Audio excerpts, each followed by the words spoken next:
Televisión Española participa en la serie documental Ingeniería Romana. Una gran producción que mostrará las obras de ingeniería más importantes de todo el imperio.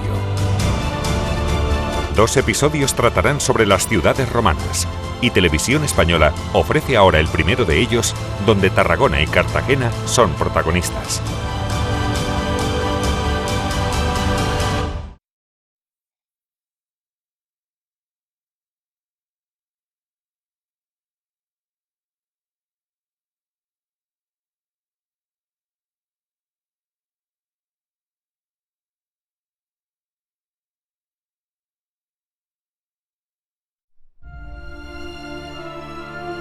Roma era ambiciosa.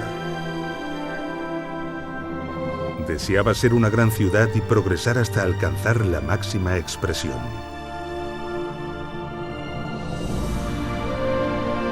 Y lo logró con tal éxito y eficacia que sirvió de modelo e inspiración para la fundación del resto de ciudades del imperio.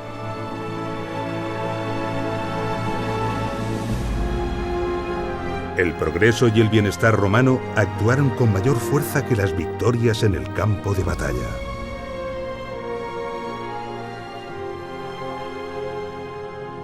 Esta fue, seguramente, el arma de romanización más poderosa que jamás existió.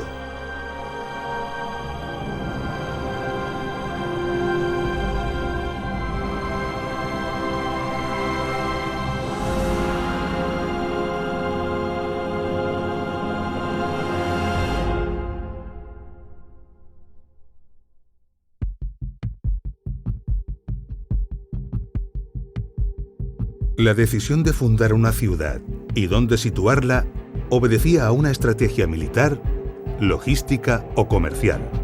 Pero el emplazamiento exacto dependía de factores y condicionantes muy variados. He aquí los principios primordiales en la fundación de una ciudad.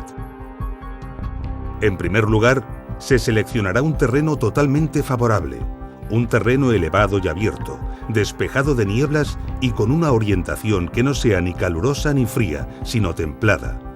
Se evitará además la proximidad a terrenos pantanosos.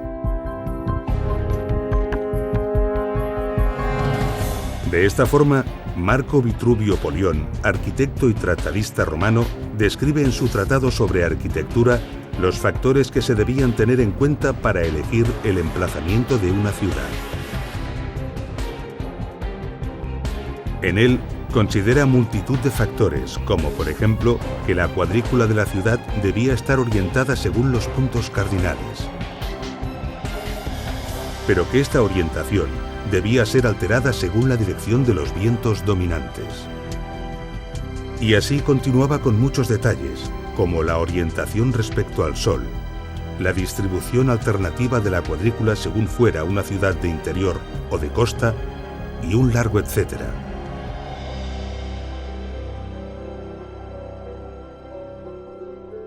Pero para los romanos había un condicionante crítico y fundamental por encima de todos los demás: el agua.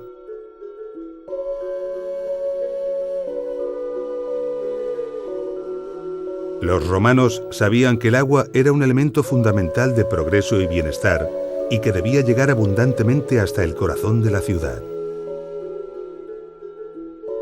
Gayo Plinio Cecilio II, escritor, científico, naturalista y militar romano, más conocido como Plinio el Viejo, no pudo ser más explícito y rotundo cuando dijo: «Son las aguas las que hacen la ciudad».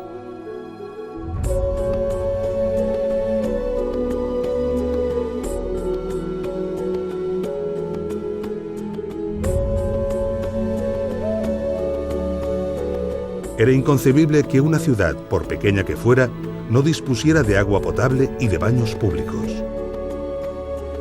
Pero, ¿dónde encontrar grandes caudales de agua cuya calidad sanitaria estuviera asegurada?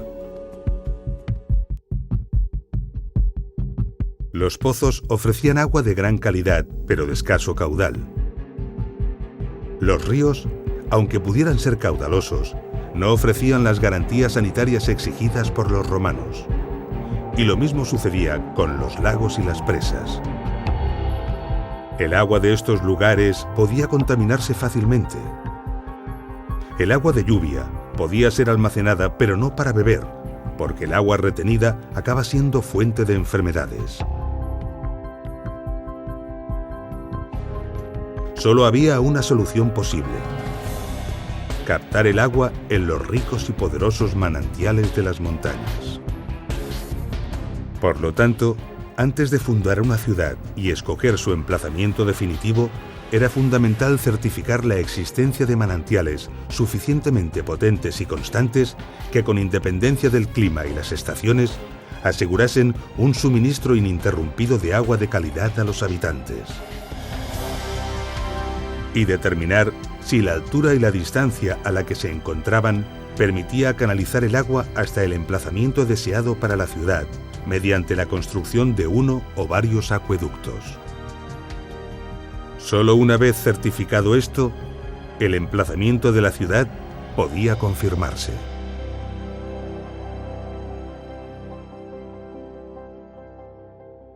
Con el emplazamiento confirmado, se procedía a la delimitación del terreno mediante un ritual que los romanos habían heredado de los etruscos. Un augur confirmaba si el lugar resultaba propicio para los dioses. En cualquier caso, el augur confirmaba un emplazamiento ya escogido por los ingenieros. Luego, se procedía con la inauguratio.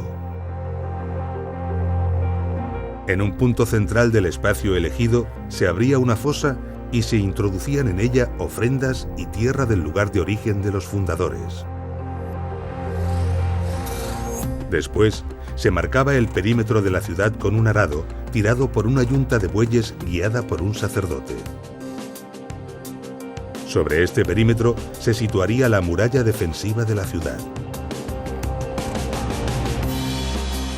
Después, un mensor calculaba y delimitaba las zonas en el interior de este espacio. Finalmente, un sacerdote oficiaba la consagración mediante un sacrificio en honor de la tríada capitolina, formada por los dioses Júpiter, Juno y Minerva.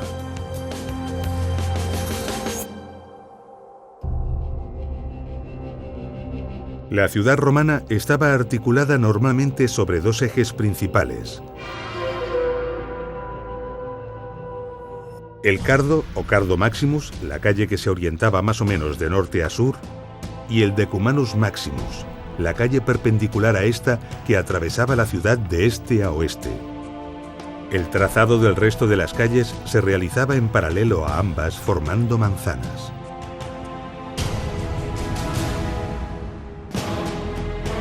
El núcleo de la ciudad era el foro. Se trataba de una gran plaza porticada, por lo general rectangular, donde se hallaban los principales edificios públicos.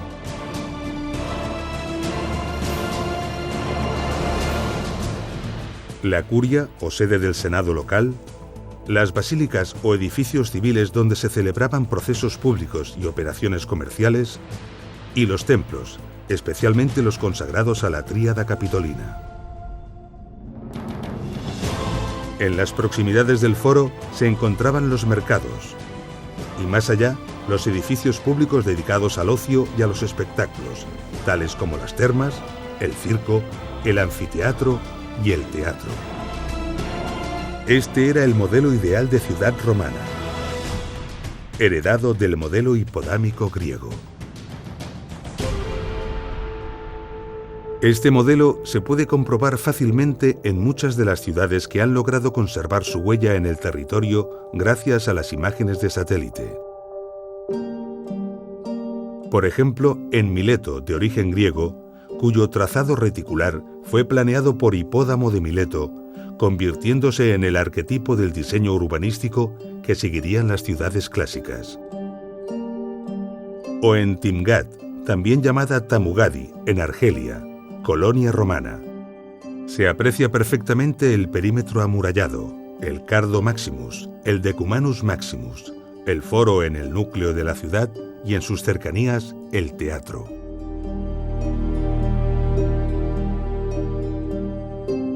Pero el modelo ideal podía ser alterado. Podemos verlo en muchas ciudades. Por ejemplo, en Pompeya, en Italia. Esta ciudad se desarrolló sobre el terreno sin una cuadrícula claramente hipodámica.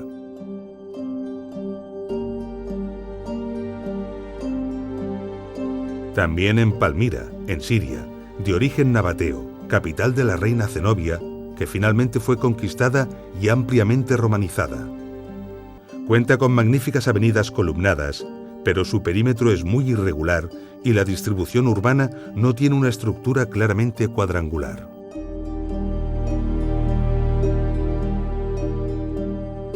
Pero en ocasiones el modelo podía alterarse considerablemente.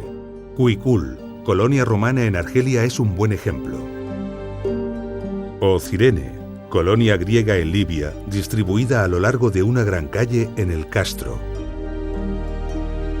O Éfeso, de origen griego y muy transformada por Roma, sin avenidas perpendiculares entre sí, pero con una gran calle principal y una enorme avenida porticada hacia el puerto.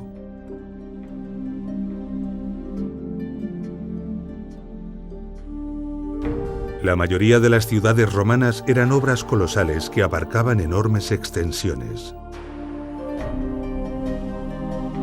Pero a lo largo de 2000 años, todas estas ciudades han sufrido catástrofes naturales, saqueos o destrucciones premeditadas, siendo muchas de ellas prácticamente borradas de nuestro presente. A pesar de ello, importantes restos han logrado perdurar hasta nuestros días.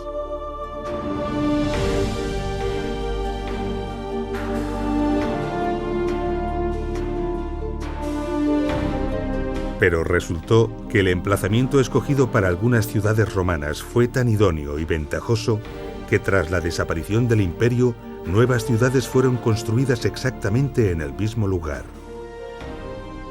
Algunas de estas ciudades han perdurado hasta nuestros días y son el resultado de una evolución urbanística de más de 2000 años.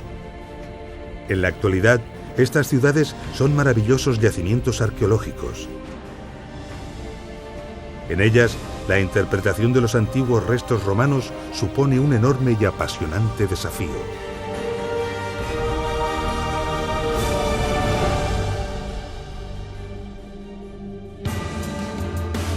Año 218 a.C.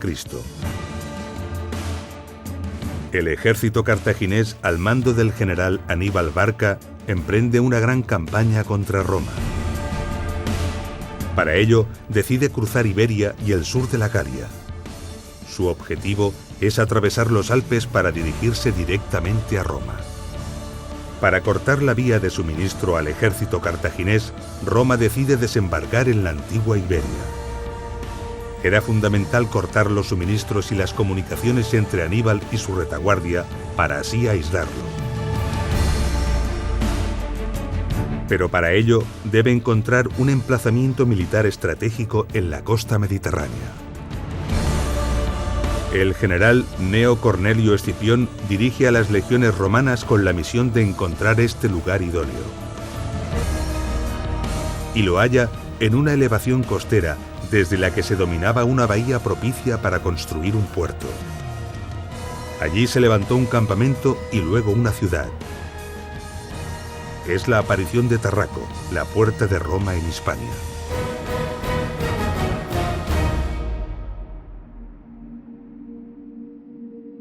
Estas ventajas tan evidentes para el emplazamiento de una ciudad perduraron a lo largo de los siglos y el resultado es Tarragona, una placentera y próspera ciudad mediterránea española. Tarragona, que ha heredado su nombre de la antigua Tarraco, es una de esas ciudades modernas levantadas sobre múltiples ciudades antiguas.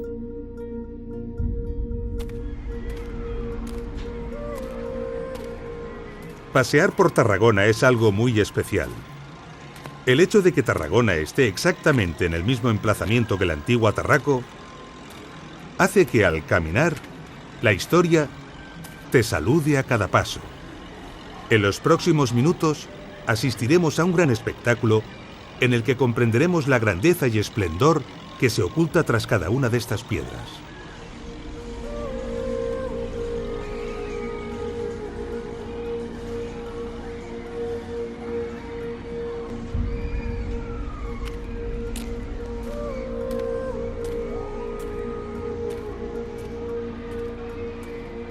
Unas excavaciones arqueológicas en el centro de la ciudad pusieron en evidencia estos restos.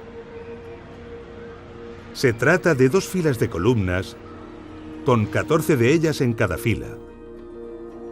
Restos mejor conservados de otras ciudades permitieron comprender que estos restos corresponden con los de una basílica.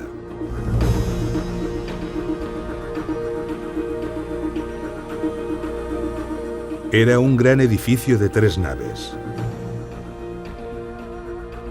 La nave central estaba más elevada que las laterales, hecho que favorecía la iluminación del interior. Esta basílica era la basílica jurídica, el lugar donde se formalizaban los temas legales como contratos y juicios, pero también actos de culto al emperador. Se trataba de un edificio integrado en el corazón de la ciudad, el foro local. Este contaba también con una plaza de unos 58 por 52 metros. A su alrededor se abría un pórtico de unos 6 metros de anchura, formando así la zona comercial más importante de Tarraco.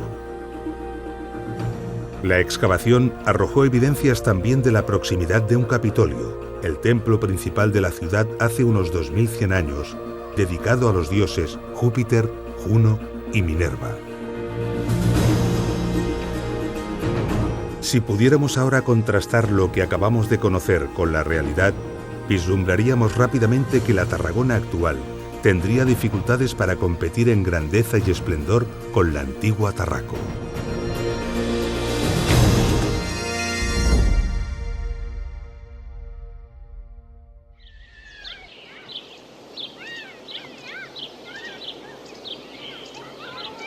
En el norte de Tarragona encontramos un bonito y tranquilo parque llamado Campo de Marte. Es un lugar que nos traslada al pasado y nos ofrece paseos silenciosos y reflexivos. Este parque está situado al pie de las antiguas murallas romanas de Tarraco. Estas murallas son excepcionales por diversas razones. Primero, porque son una de las construcciones romanas más antiguas conservadas fuera de Italia. Segundo, porque a pesar de esta antigüedad, son de las mejor conservadas del mundo.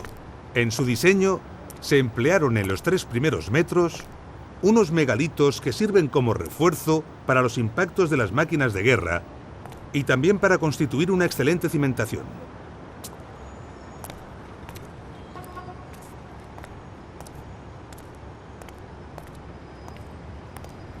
Impresionan estos tremendos bloques de piedra y sobrecoge pensar cómo fueron trasladados hasta aquí y colocados en su sitio.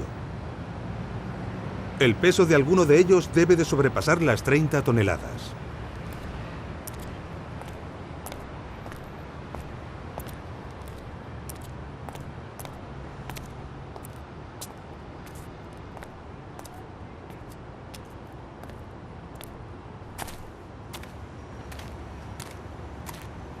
En la parte superior, el diseño contempla una obra de sillares regulares, bien ajustados, unidos en seco y sin mortero. Es el llamado opus quadratum. Muchos de estos sillares presentan marcas incisas que recuerdan obras similares alzadas en Italia.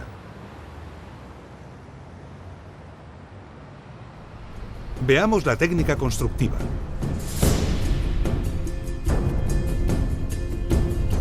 La base de la muralla tiene unos 5 metros de ancho.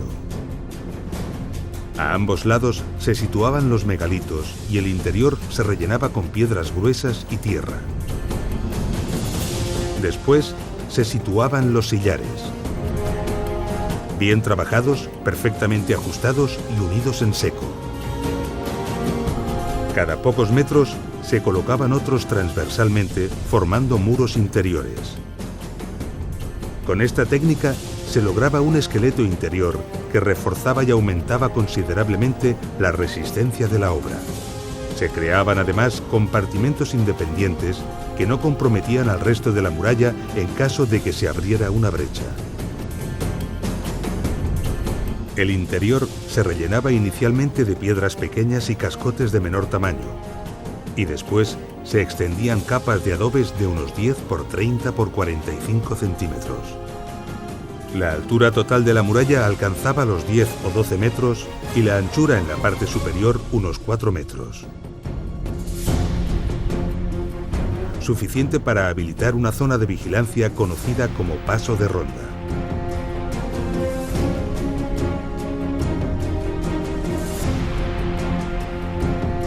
A distancias hábilmente estudiadas se levantaban torres. En ellas se situaban los soldados, a veces armados con escorpiones, cuya misión era defender la muralla. La distancia entre estas torres estaba normalmente determinada por el alcance de estas armas. En la cara interior, rampas inclinadas permitían el acceso rápido y eficaz de personas y máquinas de guerra al Paso de Ronda.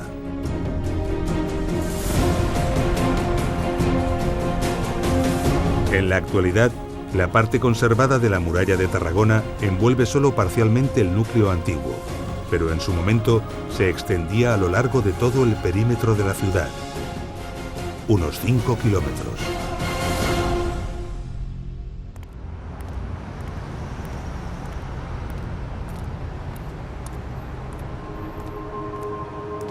La adaptación de Tarraco a un terreno en pendiente y siendo una ciudad de costa, condicionó su distribución.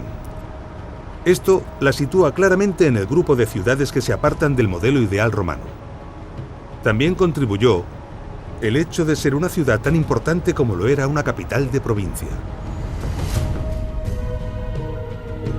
Tarragona es una ciudad de gran hospitalidad y con un maravilloso clima mediterráneo. Parece que esto ya era así hace 2000 años, porque los textos antiguos ya hablan de que Tarraco tenía una población cordial y su clima parecía una eterna primavera. Así, la población de Tarraco era importante. Tenía un gran comercio y muchos visitantes, y los edificios de espectáculos estaban dimensionados en consecuencia.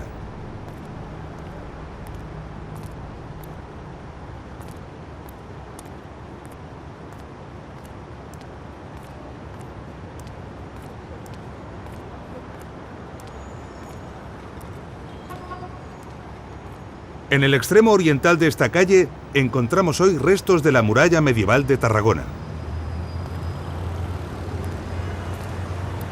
Este es un sector de la ciudad que ha estado ocupado durante mucho tiempo y hasta la época moderna por fortificaciones militares que han aprovechado los restos romanos.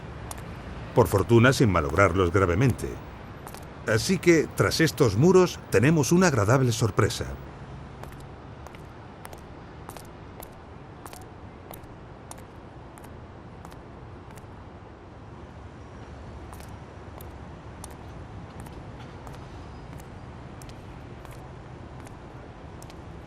Aquí tenemos los 3 únicos arcos que han sobrevivido de los 55 que formaban la fachada del circo.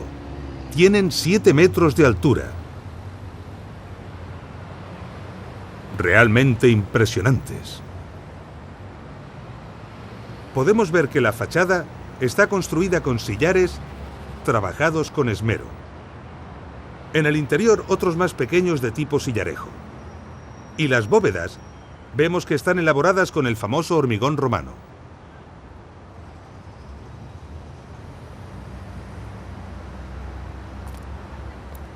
Estos arcos estaban normalmente cerrados con rejas que se abrían al público con ocasión de los espectáculos. Estos espacios abovedados servían para diferentes usos. Este en concreto tenía unas escalinatas para el acceso a las gradas superiores.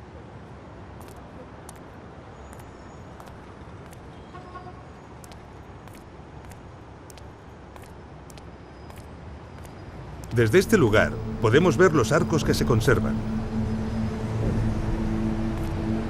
Y desde aquí tenemos las cimentaciones de los que no han conseguido perdurar.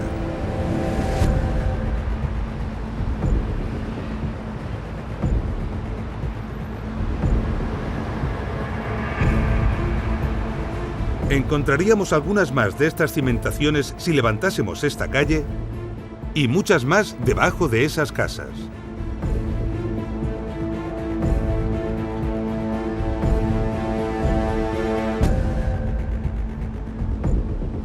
Allí se insinúa claramente la forma de las gradas.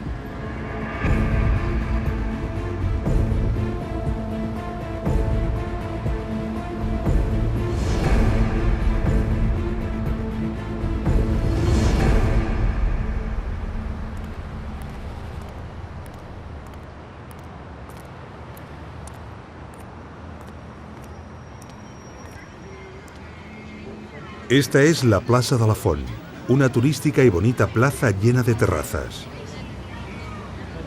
Al fondo podemos contemplar el ayuntamiento de la ciudad. Donde ahora la gente toma café, antaño corrían los caballos.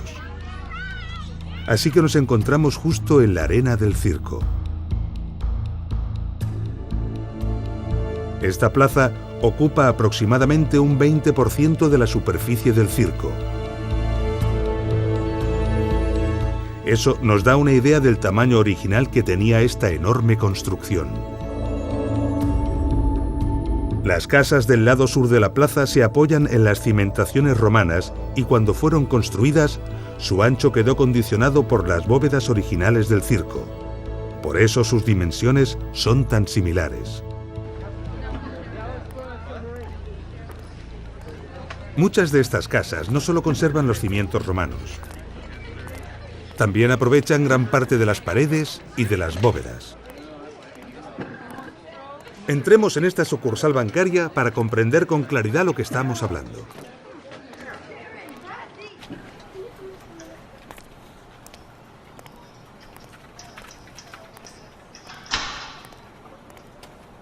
Aquí podemos ver que este local ha heredado el hueco de una bóveda, concretamente la número 28 de la fachada del circo. Con acierto y mucho gusto, esta entidad bancaria tuvo en cuenta todo esto a la hora de plantear su decoración. Y en las paredes han dibujado el perfil de las gradas, didáctico y precioso.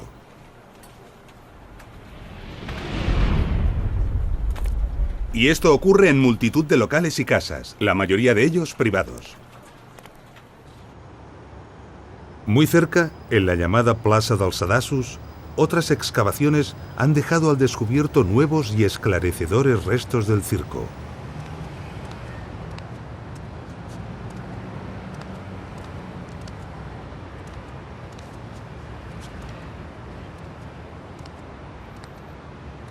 Estamos frente al graderío norte.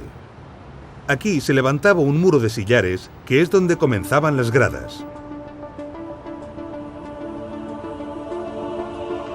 Y por lo tanto, ahí abajo estaría el nivel de la arena.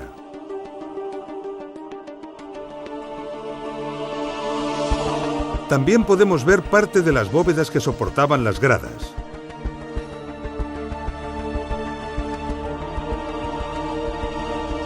Y cómo las casas de la calle superior están construidas sobre ellas.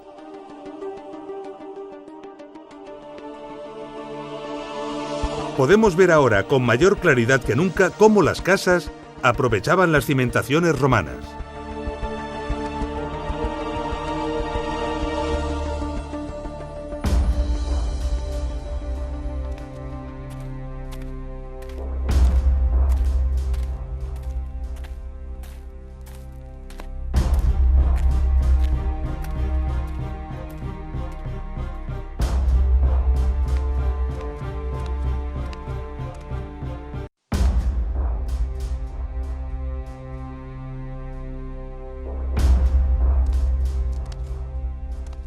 Este es un pasillo que transcurre por toda la parte norte del circo, paralelo a las gradas y debajo de ellas.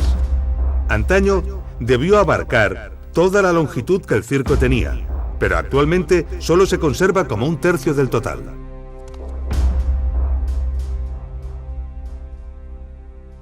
Docenas de estancias aprovechando los espacios de las bóvedas debían de servir de almacén para la operativa y la logística del circo. Podemos observar la gran cantidad de hormigón romano empleado en esta obra. Su solidez era vital, pues debía soportar el peso de miles de espectadores.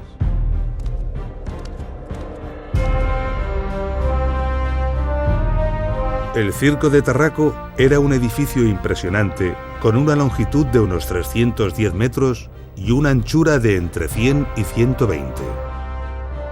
La arena estaba dividida por un amplio muro, euripus o espina, decorado con elementos escultóricos y arquitectónicos. Su capacidad era de unos 23.000 espectadores. En él se celebraban los ludi circenses, sobre todo las carreras de carros. Una gran torre se encontraba en cada extremo del circo.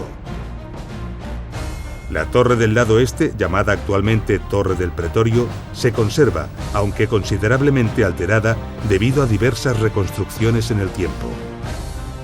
Desde ella, las vistas de la ciudad de Tarragona son imponentes y podemos vislumbrar la grandeza que antaño tuvo que tener el circo romano de Tarraco.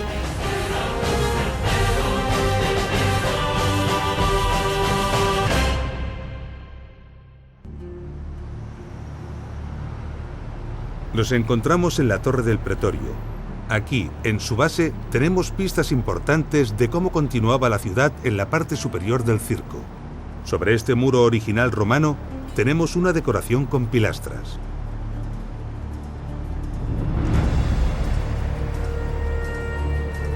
Y aquí, abajo, un indicio de dónde se situaba realmente el nivel de los cimientos.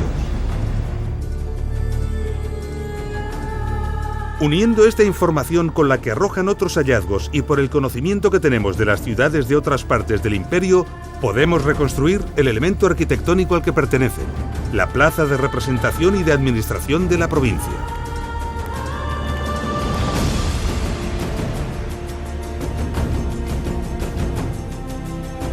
Se trataba de una plaza increíblemente grande. Quizás la segunda más grande de todo el Imperio Romano. Medía 265 metros de largo y 145 de ancho. Las construcciones perimetrales acogían los equipamientos propios de la administración provincial: archivos, tesorería, aulas de reunión. El interior de la plaza estaría seguramente adornado de jardines, fuentes, inscripciones honoríficas y numerosas estatuas.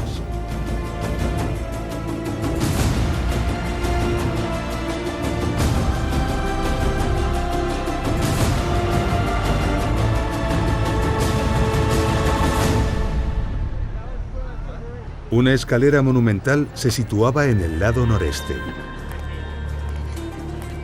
Una escalera que coincidía aproximadamente en la misma posición que esta. Hoy en día, estas escaleras dan acceso a esta plaza, donde se encuentra la Catedral de Tarragona. En época de Tarraco, aquí estaba el recinto de culto imperial.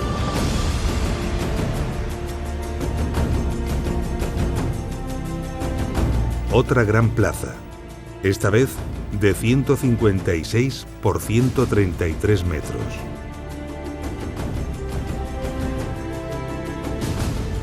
En el centro, coincidiendo aproximadamente con la posición actual de la catedral, se encontraba el templo dedicado al culto del emperador, levantado en honor a Augusto. Ahora podemos tener una imagen bastante precisa de cómo debió de ser la parte alta de Tarraco, lo que constituía la sede monumental del concilio provincial, el área de mayor prestigio de la ciudad. Toda esta área, de más de 18 hectáreas, está ocupada actualmente por el casco antiguo de Tarragona.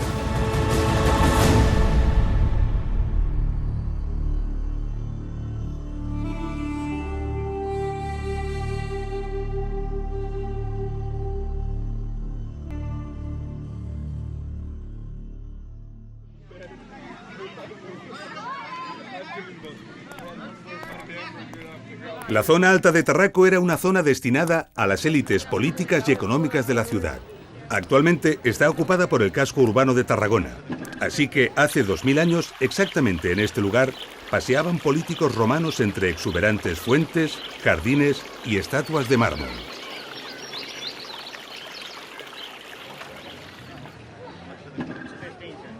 Es imposible no pensar acerca del destino de las enormes y lujosas estructuras que aquí se encontraban. En muchas casas, la mayoría de ellas de poco más de un siglo de antigüedad, encontramos pistas que pueden dar respuesta a estas preguntas. Antiguos pedestales de estatuas con su inscripción original en latín que han sido empleados como material vulgar de construcción.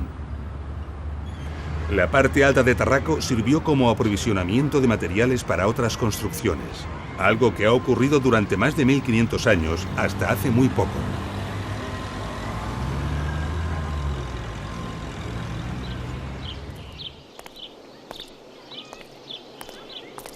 Los restos de Tarraco son tan parciales que se precisan de cuidadosos estudios para ser interpretados, ya que por sí solos no ofrecen una imagen de lo que antaño fueron.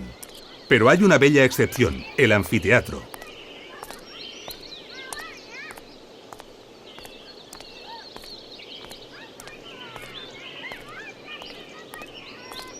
El anfiteatro de Tarragona se ha conservado lo suficiente para darnos una imagen bastante aproximada del edificio que fue.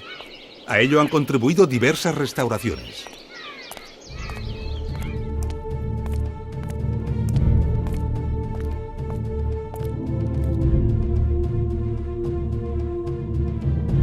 Los técnicos romanos aprovecharon la vertiente del promontorio para cortar en ella parte de las gradas.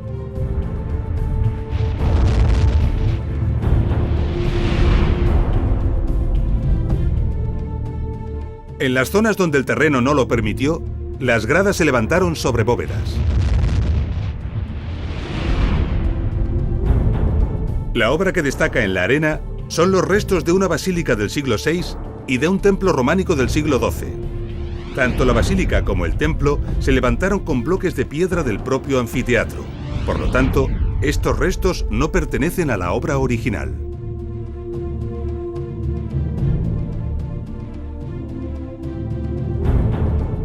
En ese lugar estaba la tribuna. Es una gran bóveda que antaño estaba profusamente adornada y estaba destinada a las autoridades que presidían los juegos. Podemos ver unos fosos que cruzaban transversalmente y longitudinalmente la arena. Originariamente, estaban cubiertos con tablones de madera.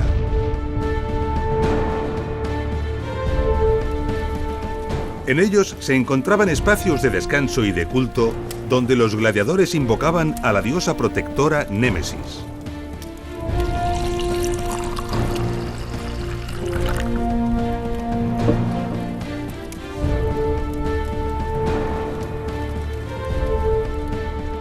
Un gran acceso a la arena permitía la entrada solemne de los gladiadores, la Porta Triumphalis.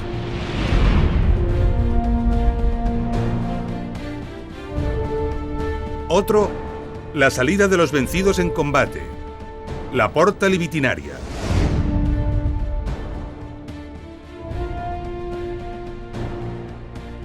Unos enormes mástiles sostenían y tensionaban un ingenioso sistema de cuerdas ideado para recoger y desplegar a voluntad una enorme carpa, el velarium. Su misión era proteger a los espectadores del sol en días calurosos. Este anfiteatro tenía una capacidad aproximada de 12.000 espectadores.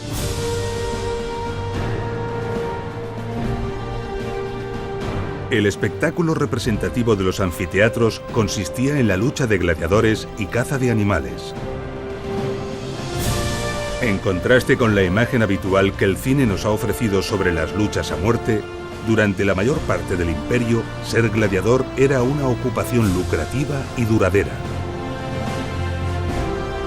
Muchos gladiadores tenían familia y desde luego no perdían la vida en la arena.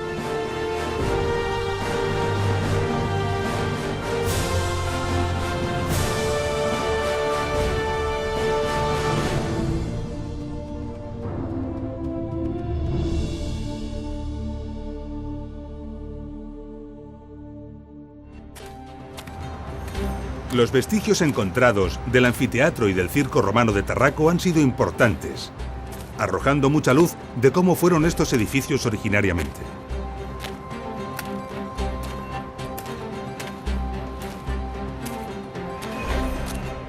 Sin embargo, del Teatro de Tarraco, el edificio de espectáculos que nos queda por ver, solo se ha conservado la cimentación y parte de las 5 primeras gradas.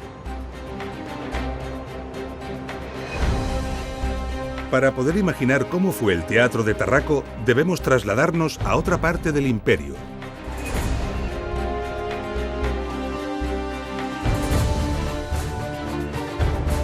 A una ciudad similar a Tarraco, en la que su teatro romano haya conseguido perdurar en mejores condiciones.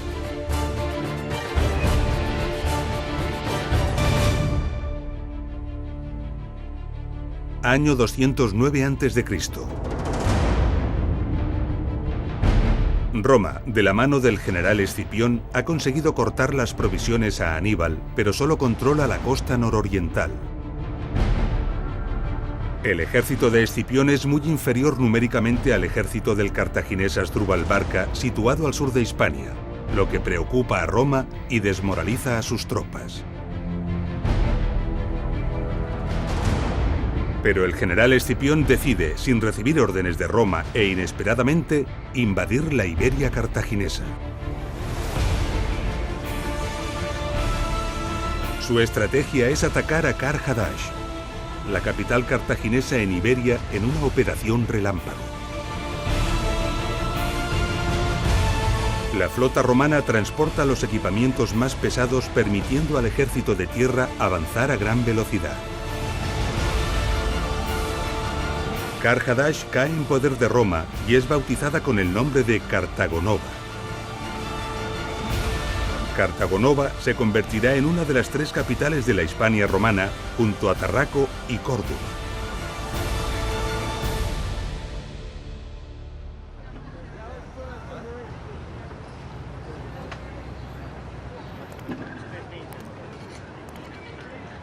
Al igual que sucedió con Tarraco, el emplazamiento de Cartagonova era tan ventajoso que a lo largo de los siglos se ha mantenido una ciudad en el mismo lugar. Esta ciudad es la actual ciudad española de Cartagena. Antiguamente, la ubicación de Cartagena era una península en medio de una bahía fondeadero ideal para los barcos. Un gran puerto natural rodeado de colinas que facilitaban su defensa. Un lugar muy privilegiado que fue rápidamente escogido por los cartagineses. Desde entonces, nunca ha dejado de ser un emplazamiento estratégico y militar, convirtiendo a la Cartagena actual en un crisol de multitud de épocas y culturas y un gran centro cultural y turístico.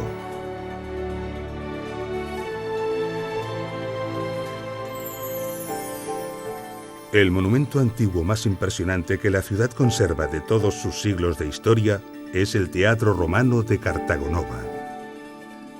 Sus restos han sido magistralmente integrados en el tejido urbano de la actual Cartagena, ofreciendo a la ciudad un magnífico espacio museístico. El museo está concebido brillantemente, ofreciendo como última sala de visita el propio teatro.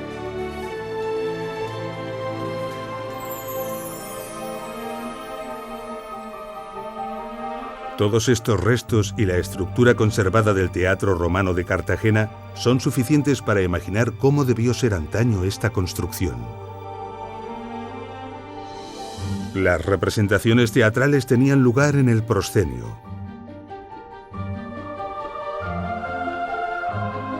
A sus pies se encontraba la orquestra, un semicírculo destinado a las autoridades y la orquesta.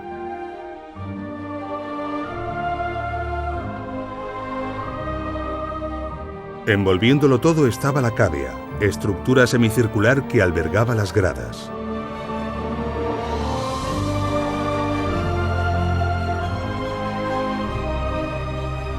Cerrando el recinto había un espectacular frente escénico compuesto de un doble orden de columnas de mármol de más de 16 metros de altura. Al igual que en los anfiteatros, para proteger a los espectadores del sol, se podía desplegar el velarium.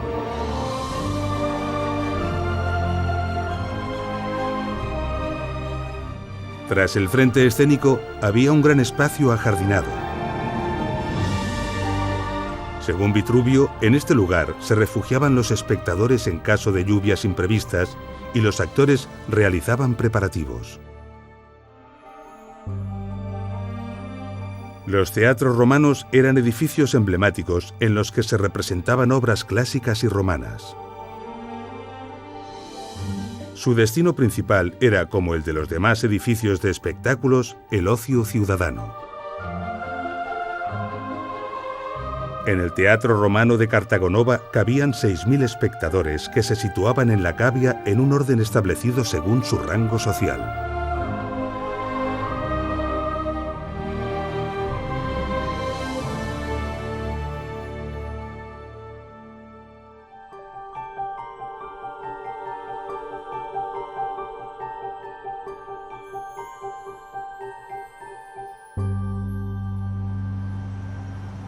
Cartagonova fue una ciudad muy parecida a Tarraco en importancia y en número de habitantes. Y la planta del Teatro Romano de Tarragona es muy similar a la planta del Teatro Romano de Cartagena. Por lo tanto, a pesar de la escasa información que de este disponemos, podemos atrevernos a reconstruir el Teatro Romano de Tarraco.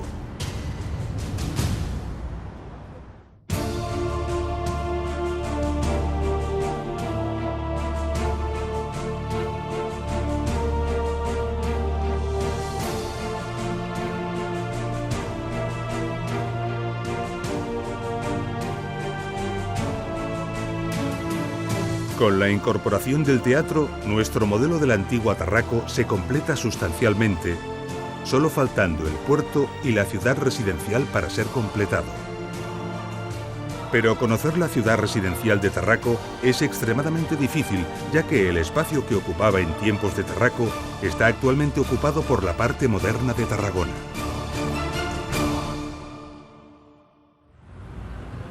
Cuando paseamos por la parte residencial y moderna de Tarragona, hay edificios que llaman la atención por su curioso diseño.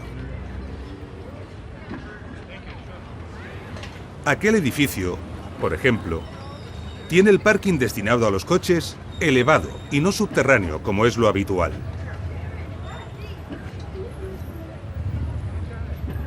Este diseño no es caprichoso, tiene una poderosa razón.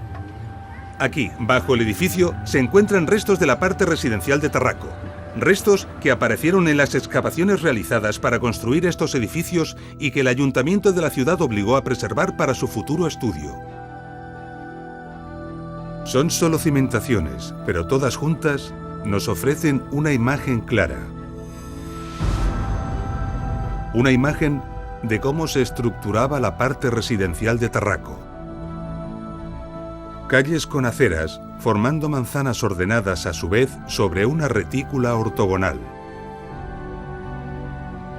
Ahora podemos ver con claridad cómo se estructuraba la ciudad. Una calle principal atravesándola transversalmente. El foro en el corazón de la ciudad.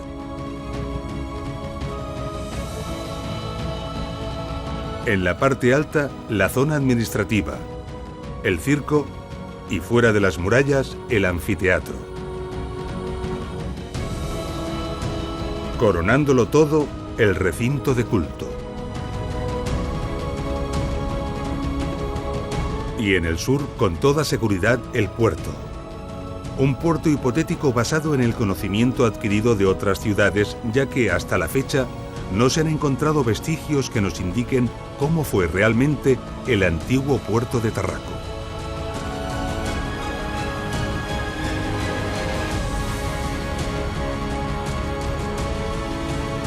La imagen final de Tarraco sobrecoge y eclipsa a la actual Tarragona.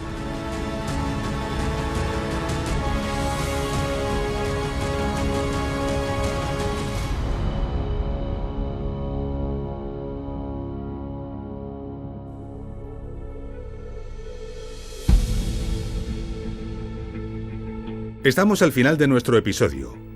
En este documental hemos comprendido la importancia que tuvieron las ciudades romanas para el éxito del imperio. Hemos visto los condicionantes que determinan dónde y cómo se funda una ciudad romana y hemos comprendido que los restos de muchas de estas ciudades antiguas permanecen sepultados bajo algunas de nuestras ciudades modernas.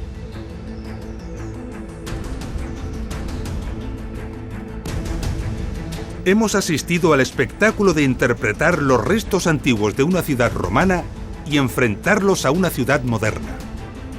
De esta forma hemos reconstruido el gran teatro romano de Cartagonova.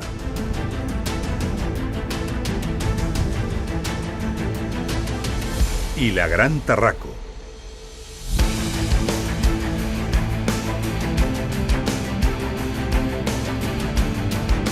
Tarraco era una gran ciudad, pero empequeñece comparada con las ciudades más grandes del imperio. En nuestro próximo episodio viajaremos a algunas de estas ciudades para conocer y comprender muchas de las cosas que nos quedan por ver. Los baños públicos, las casas romanas, los sistemas de alcantarillado, la estructuración del territorio, las villas romanas y, cómo no, la grandiosa Roma. Nos vemos en la segunda parte de Ingeniería Romana Ciudades.